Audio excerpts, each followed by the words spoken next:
morning, everyone. My name is Kashmika. I'm studying first standard at Oxford Metric Sky Secondary School.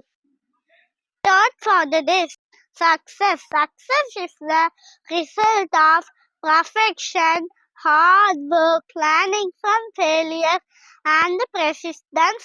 Your positive action combined with positive thinking. Thank you. Have a marvelous Monday. அனைவருக்கும் வணக்கம். என் பெயர் சேது அப்சா.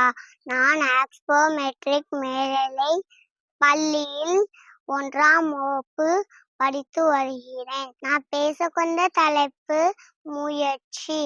கரை நிற்கும் ஓடம் கனவு கண்டது, காயம் கண்ட பிறகும் எதிர்த்து நின்றது, சீர்ந்து போகும் வரை துணிந்து நின்றது. ஆனால் அது கனவிடம் தோற்றிருக்கலாம், ஆனால் அதன் இடைவிடா முயற்சி என்று நினைத்திருக்கும் வெற்றியின் அடையாளமாக. நன்றி, வணக்கம்.